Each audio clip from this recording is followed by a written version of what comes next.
programa não é recomendado para menores de 10 anos.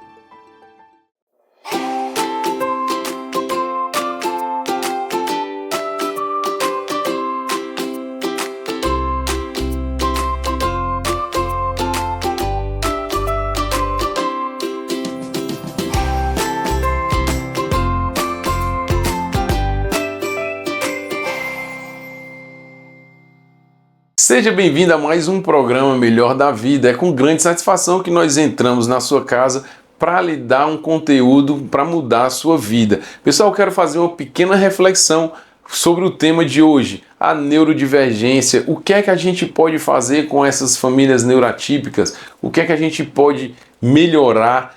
Ou quais ações que a gente pode fazer como coletivo, como sociedade, para ajudar essas pessoas? E também, pessoal, a importância de saber o seu propósito de vida. Você é único, você nasceu com um propósito e você precisa desenvolver isso na sua mente, você precisa criar um novo formato de pensar para você viver o seu máximo. Então, se você quer viver o seu máximo, fica com a gente que o programa está só começando. O melhor da vida é viver, curtir um momento sem se preocupar, deixar na memória e não registrar apenas a câmera de um celular. O melhor da vida é curtir, sorrir, brincar com quem ainda está aqui, pois a vida é um sopro, então vamos amar. A qualquer momento memórias pode tornar a vida.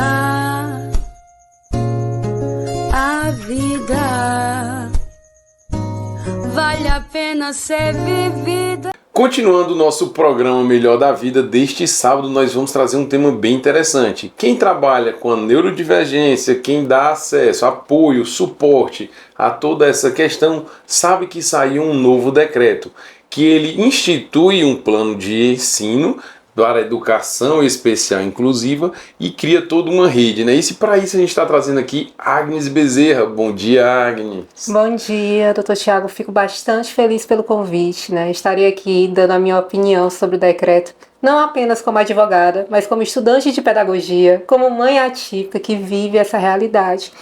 E trazendo também o ponto de vista da comunidade, os principais anseios, as divergências, o que é que não ficou tão claro, né, para poder ajudar cada vez mais pessoas. É verdade. Eu, pelo menos na rede que eu acompanho, das famílias que eu tenho acesso, da questão política, houve um burburinho muito grande. Algumas pessoas apoiando, aprovando e outras dizendo que foi um retrocesso. E aí, Agnes, você pode dizer para a gente um pouco, primeiro, o que seriam esses planos, essa rede, né? E o que as primeiras impressões que você teve? Bom, as primeiras impressões que eu tive não foram boas, porque inclusão não se faz com decreto. Inclusão se faz com investimentos. A gente não quer apenas um pedaço de papel, uma lei. A gente precisa, de fato, de educadores com formação, cursos profissionalizantes, cursos de capacitação para esses professores que estão em sala de aula, para esses acompanhantes, fornecer o acompanhante escolar, ter um plano individualizado de ensino conforme as habilidades daquela criança e simplesmente não colocar na sala de aula para simplesmente estar lá e não ter chance de aprender. Então, quando o Estado tira essa opção da família, diz que a escola regular é o único caminho, sem dizer de forma clara como vai estruturar isso, a gente tem um grande problema. Então você entende que foi um primeiro passo, talvez não o melhor primeiro passo, mas que com certeza um segundo passo muito necessário é explicar de forma mais detalhada como vai se dar essa inclusão. É isso? É isso, né? Nós temos essa questão. O decreto em si, as palavras são bonitas, mas nós não queremos palavras. E não quer que ele seja infrutífero. Acabe por ali e senão tem o risco de não ser eficaz, né? De a gente ter a lei, mas ela não ser exercida de fato. Então as palavras são bonitas, a intenção é até boa, mas isso não pode ser instituído de uma forma tão imediata. É bem preocupante quando você tira dos pais essa opção de escolher uma escola não regular. Aqui em Fortaleza, por exemplo, a gente tem um projeto do vereador Bruno Mesquita, que o que é que ele fala? Que quando o pai ou a mãe é obrigado a ficar no colégio com o filho, porque não tem o cuidador escolar, a prefeitura seria obrigada a pagar um salário mínimo. Então, daí você já tira como está uma defasagem. Porque é bem comum relatos de pais. A escola ligou pedindo para eu buscar mais cedo. Tive que sair correndo do meu trabalho. Não tem cuidador escolar, não tem um acompanhante especializado. Eu que fico com o meu filho na sala de aula. Então, a inclusão não se dá apenas colocando para conviver com os demais. Tem que dar meios, suportes para aprender. Você vai para a escola para conviver com os pares, desenvolver habilidades, mas é para aprender de forma pedagógica também e aprender dentro das suas habilidades o que você possui. Então, quando você não é estimulado, você ser só colocado lá é algo bem grave. Sim, um outro detalhe na legislação que fala assim, é dar acesso a essas crianças, né, e a manutenção delas na rede, na educação. Como é que você acha que seria realmente o passo necessário para que as crianças se mantenham no aprendizado, né? Tenham acesso ao aprendizado? Dentro do direito, nós temos o que nós chamamos de igualdade e equidade. Na igualdade, nós todos somos iguais, mas na equidade, nós damos suporte para todos aprenderem. Então, falta ser colocada em prática essa equidade. Como é que eu coloco em prática? Quando eu invisto. Como é que uma educação vai ser de qualidade? Quando eu invisto na minha rede, quando eu faço capacitação, quando eu contrato acompanhantes especializados, quando eu forneço os materiais, recursos adaptados, quando eu não tenho uma sala de aula tão lotada. Então, falta de fato estrutura, senão não passa demais, vou ler no papel.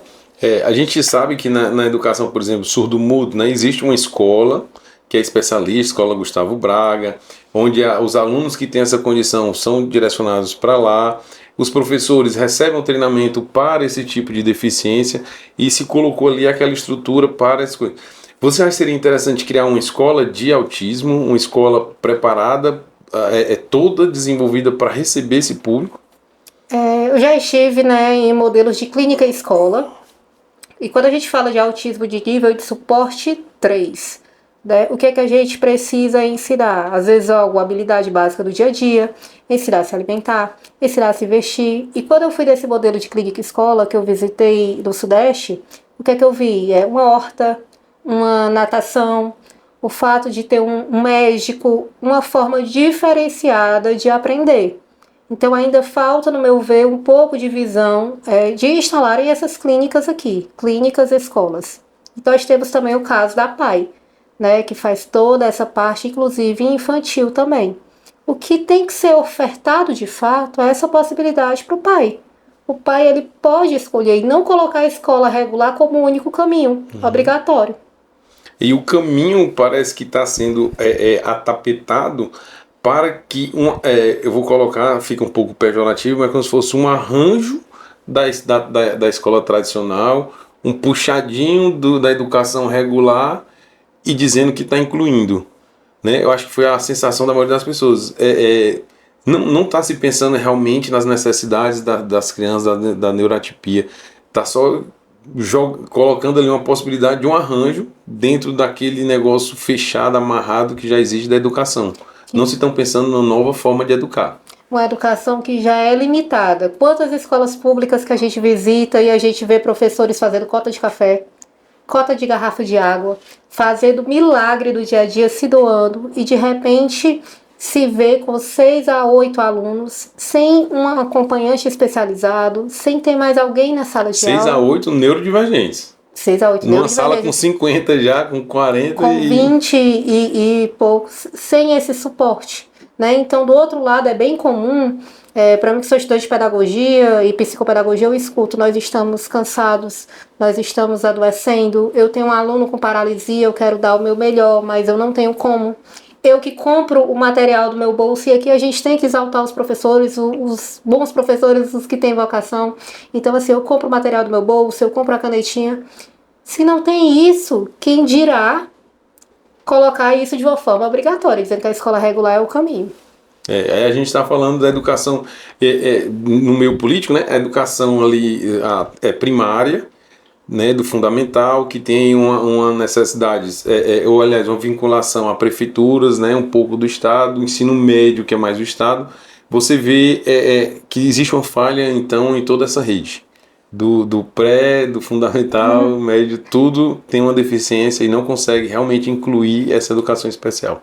Eu vejo que há uma falha no sistema de educação. A educação ela é um meio que você supera e que você transcende barreiras. Então, Verdade. qualquer bom governo tem que investir na educação, né? Então, ainda falta esse olhar. Há uma desvalorização do professor, né? Se de um lado a gente tem um governo que não investe, do outro a gente também falta a valorização de quem está na outra ponta, ensinando, qualificando, educando e formando os novos cidadãos. Então, sim, hoje há uma falha na questão da educação, especialmente na questão da escola inclusiva. Eu não posso fechar os olhos para isso como mãe atípica. Mesmo meu filho estudando na rede particular, eu já tive que passar por demandas judiciais para o meu filho ter acesso básico ao que é devido na lei, na educação. Então é bem desgastante. Você tem uma condição especial, né? Você tem em casa, você vive em uma família neuroatípica. Você tem formações muito importantes para saber como lidar e se defender, né? Mas a gente tem um mundo e uma quantidade de pessoas que só sofrem.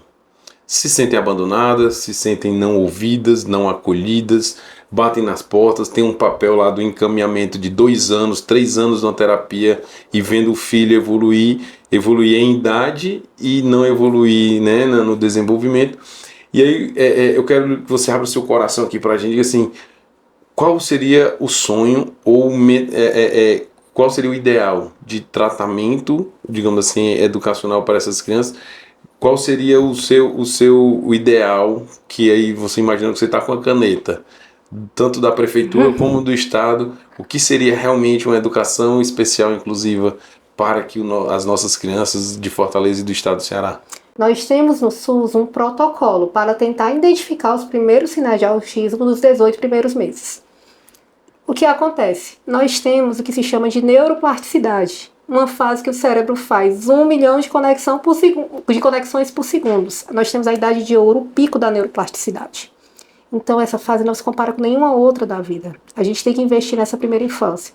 Então o meu papel, se eu tivesse essa caneta, né, seria de fato sobre a intervenção precoce, um acesso a um diagnóstico. E com acesso ao diagnóstico ter o tratamento. As terapias adequadas nessa fase da vida que o cérebro é como se fosse um plástico, né, esse investimento na saúde, de a gente ter uma terapia intensiva de 20 a 30 horas, como a terapia ABA, que tem evidência científica, muda a vida das pessoas, melhora o prognóstico dessas crianças. Então, sim, seria investir sobre possíveis diagnósticos, seria investir em terapias antes mesmo de se entrar na escola. E se entrando na escola, o que é que nós teríamos? Precisa do acompanhante escolar especializado? Sim. Precisa de uma equipe de psicopedagogia, de atendimento educacional especializado. Vamos aqui fazer um plano de ensino. Que habilidade essa criança possui? O que é que ela precisa adquirir nesse ano? Qual vai ser a forma, a metodologia que a gente vai usar? A gente tem que entender que a família, o Estado e, vamos dizer, o plano de saúde e a escola, elas não são inimigas. Eu sempre digo que nós temos um tripé no tratamento, né? Eu tenho que ser parceira da escola, a escola tem que ser parceira da família, assim como tem que ser parceira da equipe médica, da equipe de terapias. Nós somos um tripé. Se uma das pernas não funciona, tudo desanda. Tudo desanda. Então que haja esse trabalho interdisciplinar. E o que eu vejo é que tem sofrimento de vários lados, certo? A família sofre de um lado e tem lá as suas dores.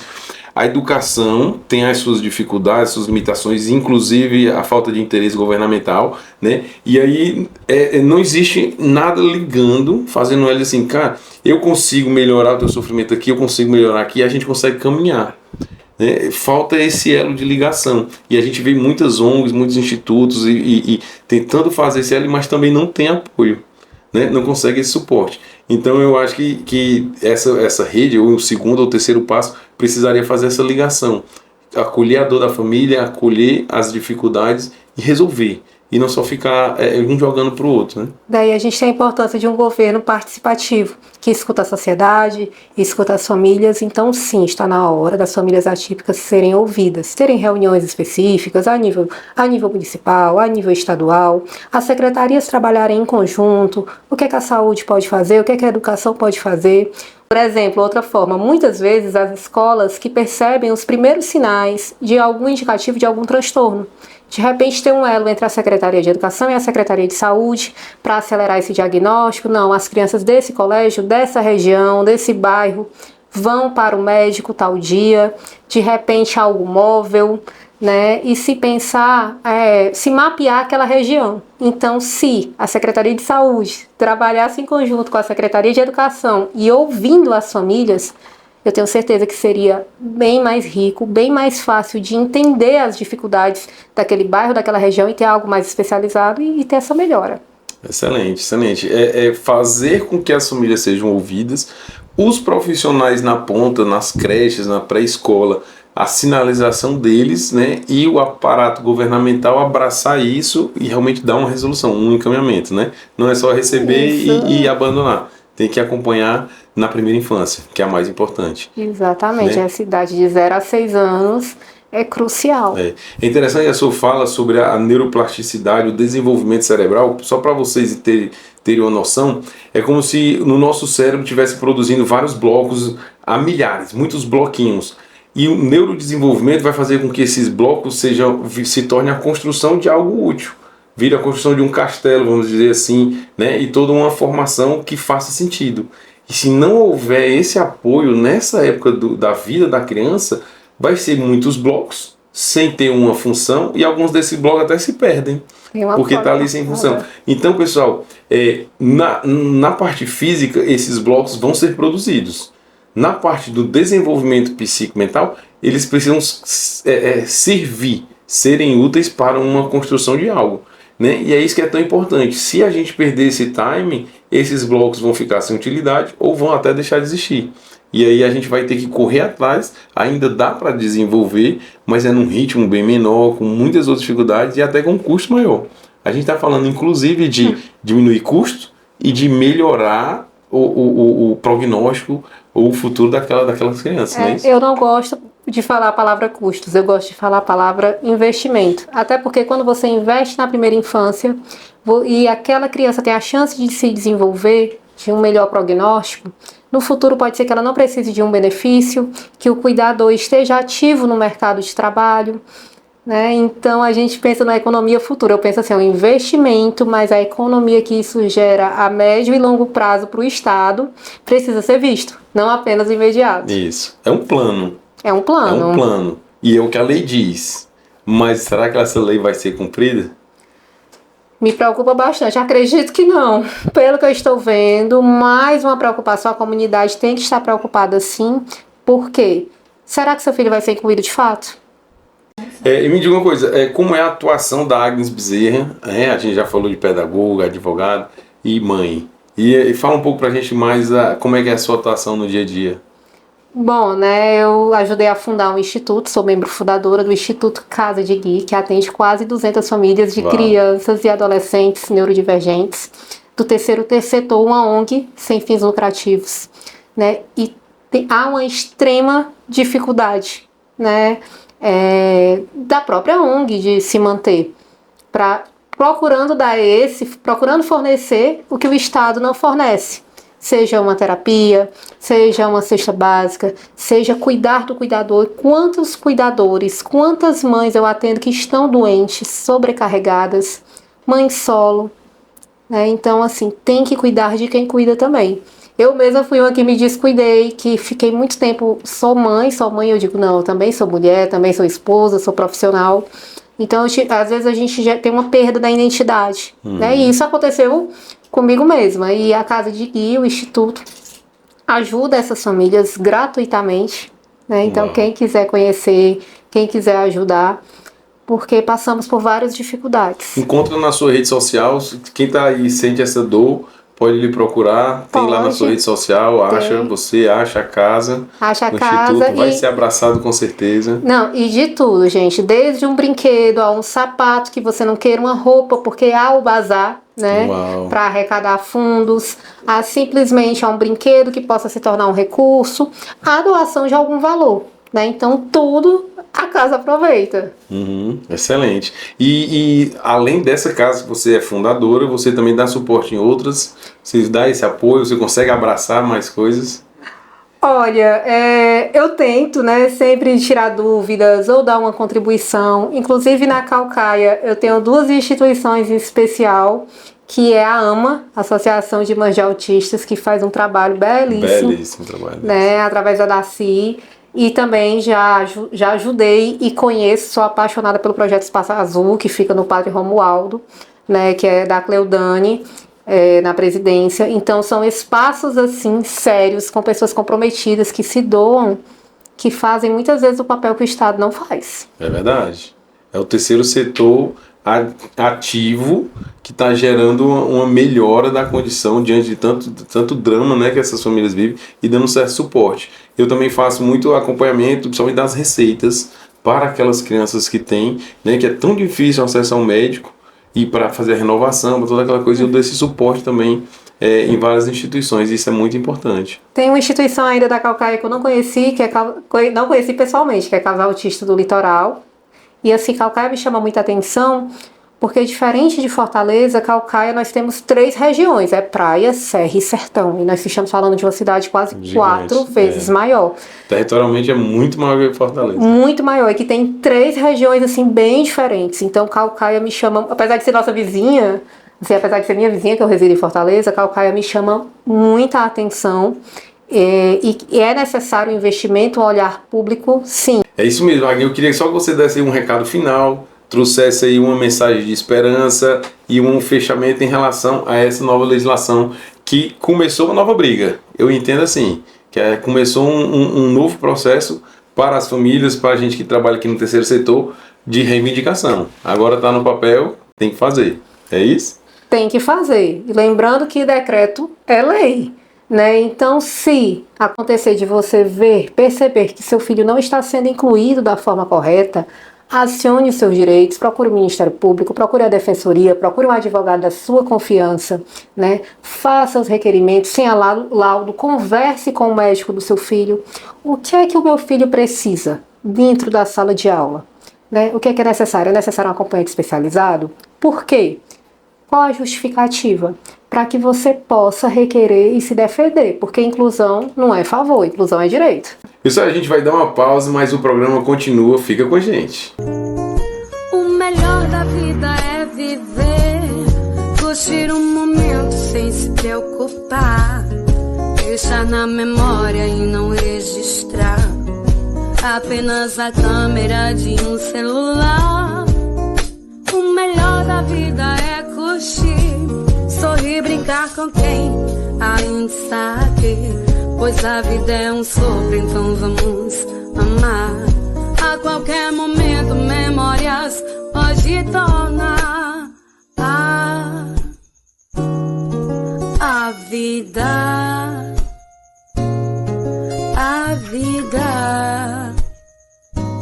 vale a pena ser vivida.